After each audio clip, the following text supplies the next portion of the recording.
We're at a lovely little place called Mamhead, which is the other side of Holden Forest, at the top of Holden Hill near Exeter.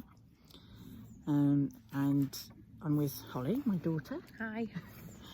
And we've come out for a fairly short walk, 1.25 miles it was, with stunning views. Hopefully I'll be able to put some pictures up later on of what we were looking at. It was amazing. It was beautiful, Yeah, wasn't it? it was. And we've sort of been trying to make it a date to have a nice walk every week, for a bit of mum and daughter time. Yes. Bit of a catch up, and we're both sort of recovering from recent flare-ups of our pain and needing to get back to activity and losing a bit of weight. But I don't know about you, I find it really difficult getting back into the groove. Yeah. I was doing really well back Before Christmas. in November. Mm. With my swimming and walking and cycling on the exercise bike. But once I got poorly, it just all ground to a halt, and then getting back to that, It's hard, isn't it? It has been really hard. I think sometimes your pain can just be all consuming and you can't see the big picture. You just know how you feel at that point, and you feel like you can't do it almost. Yeah, you become super focused on it, don't you? And you're micromanaging everything, and yeah, you think, oh well, I've been so poorly, I can't possibly go for a walk. And I think part of the problem is that, you know, for me, I know we live on a hill, so the hills seemed twice as difficult as they did before, so that puts you off. And I think you almost become your own worst enemy, because you'll find any number of reasons why it's not a good idea to go for a walk. You know, and pain is at the top of that, of course, but then you've got the fatigue, which of course we know goes hand in hand with a lot of the pain conditions, but especially fibromyalgia, ME and those types. And I think it's been a result of people being poorly with COVID. So for me, it was not having the energy, the breath and the motivation to do it. So because of that, I just wouldn't bother sometimes. Yeah, and I think the weather as well in the winter, when it's cold and it looks a bit bleak outside, you don't really fancy going for a walk, but it's not until you're out in it that you think, wow, this is lovely, no matter what the weather's doing. It's so nice to be out in nature. It is a lot it's hard harder to get yourself out of the door, because you look out the window, you think, oh, do I really have the energy to do this? Yeah, that's it. And I remember when Karen and I were first walking that first year I came off opioids, you know, we very quickly discovered that actually you can look outside your own window and it looks really awful, the weather. But once, there's two things. Once, if you drive out to somewhere else, the weather is often completely different. Or even if you don't drive anywhere and you just walk, getting actually outside in nature makes such a massive difference. It improves your mood as well. I think when you're looking out the window, your mood's not in a good place anyway, so you're going to think it looks awful outside. But when you're out breathing in the fresh air, it does pick up your mood, doesn't it? It's like that saying, isn't it? There's no such thing as bad weather, just inappropriate clothing. Exactly. Dress accordingly. Get some waterproof trousers, waterproof boots, waterproof everything. And actually it's quite good fun being out in all weathers. I mean, I wouldn't recommend not when it's absolutely hammering it down, maybe. Torrential rain and wind is not my favourite. No, those two combined, a bit of drizzle and cold weather, that's, you know, it's fine, absolutely fine, and it just makes you feel more alive. There's nothing better than being in amongst nature. The trees, the sounds of the bird. I mean, you can't see, the audience can't see, but we are surrounded by loads of robins here. Oh, they're everywhere. And of course they've got such a beautiful song, and that in itself just makes you feel better, doesn't it? It does. And to see them, they're gorgeous birds.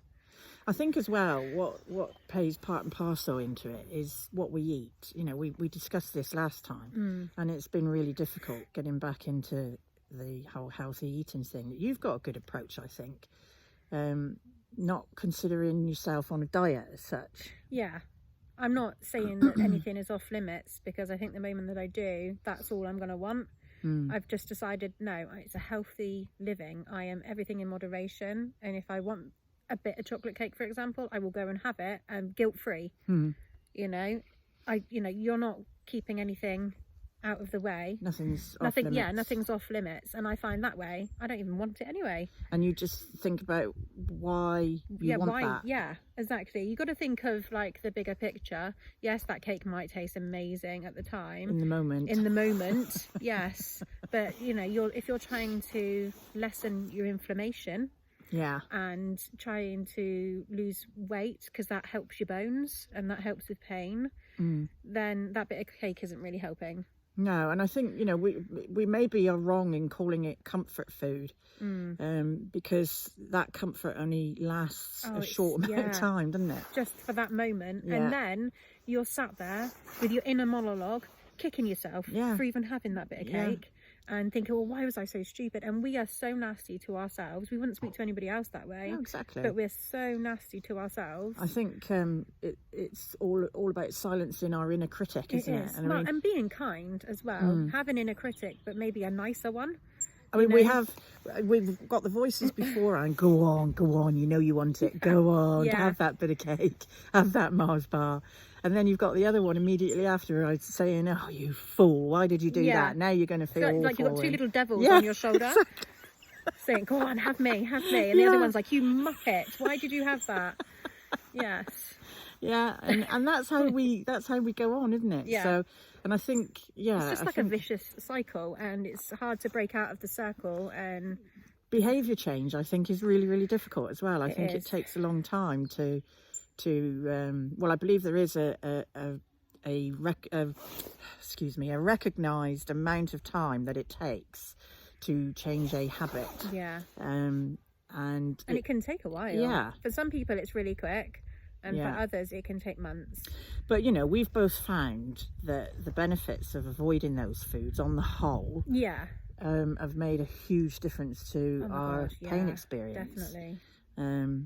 And I think that helps when you recognise the benefits of activity and the benefits of healthy eating, and the impact that both have on our pain. That makes it easier to implement.